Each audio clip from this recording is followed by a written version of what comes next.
White House release published Tuesday, October 28, 2025. Fact sheet: President Donald J. Trump drives forward billions in investments from Japan. Today in Tokyo, President Donald J. Trump announced major new projects to advance Japan's previous $550 billion investment commitment to the United States.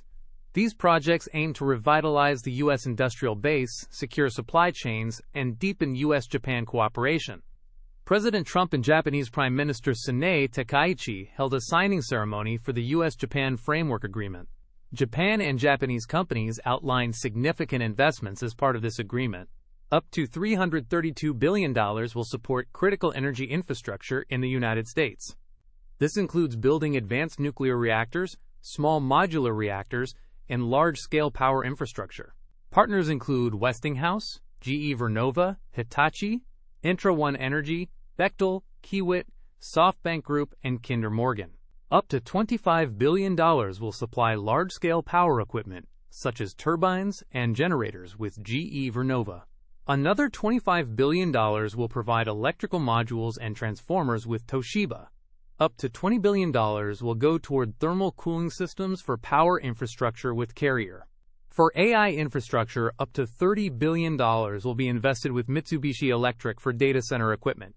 Up to $25 billion will go to advanced electronic components with TDK, and up to $20 billion for optical fiber cables with Fujikura. In electronics and supply chains, up to $15 billion will produce advanced electronic components with Murata Manufacturing. Another $15 billion will supply energy storage systems and devices with Panasonic. Critical minerals investments include up to $3 billion for an ammonia and urea fertilizer facility and $2 billion for a copper smelting facility in the western United States. Manufacturing and logistics investments include $600 million to upgrade southern U.S. ports for crude oil exports, $500 million for a diamond grit manufacturing facility, and $350 million for a lithium iron phosphate production facility. Japan also committed to expanding opportunities for U.S. exports.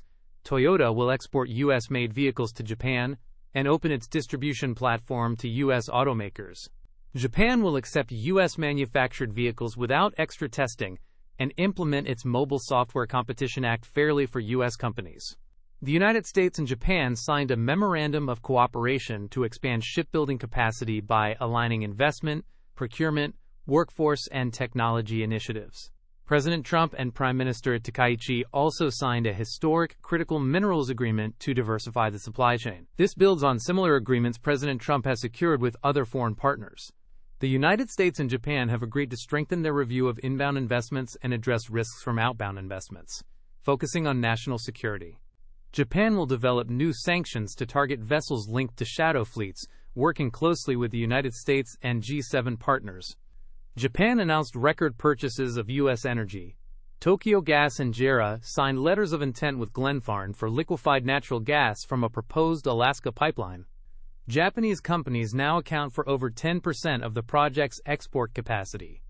JERA also announced a $1.5 billion investment in Louisiana's Haynesville Shale Basin, bringing its total U.S. investments to more than $6 billion. Global Coal Sales Group announced a multi-year deal worth over $100 million with Tohoku Electric Power for U.S.-sourced thermal coal.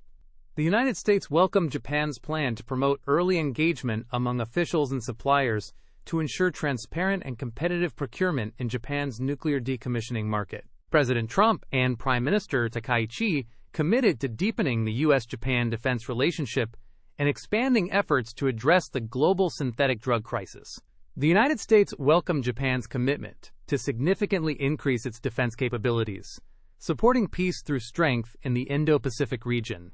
The United States accelerated deliveries of advanced air-to-air missiles for Japan's F-35 fighter jets, with the first deliveries completed earlier this week. Both nations agreed to enhance cooperation through intelligence sharing, risk profiling, and operational collaboration. They also plan to amend their Customs Mutual Assistance Agreement to prevent and investigate customs law violations. The United States and Japan signed major agreements in science and technology, including a memorandum of cooperation for the U.S.-Japan Technology Prosperity Deal. Both countries will work together to accelerate artificial intelligence adoption, advance AI policy frameworks, and promote exports. Other areas of collaboration include research security, 6G technology, pharmaceutical and biotechnology supply chains, quantum information science, fusion energy, and space. Both countries affirmed the benefits of cloud technology for secure data storage and cybersecurity. They will launch a working group to deepen understanding of technical standards and requirements, sharing U.S. experience for secure cloud development. The group will invite input from Japanese and American firms as needed. Today's announcements reflect the strong relationship between the United States and Japan, advancing economic and national security interests for Americans. President Trump recognizes Japan as a close ally and key trading partner, working to deepen this relationship. In July, President Trump announced a landmark agreement with Japan for $550 billion in investments into American industries and a baseline 15% tariff rate. In September, he signed an executive order implementing this agreement. These new deals build on President Trump's prior successes with Japan and recent agreements with Malaysia, securing strong deals that benefit the American people.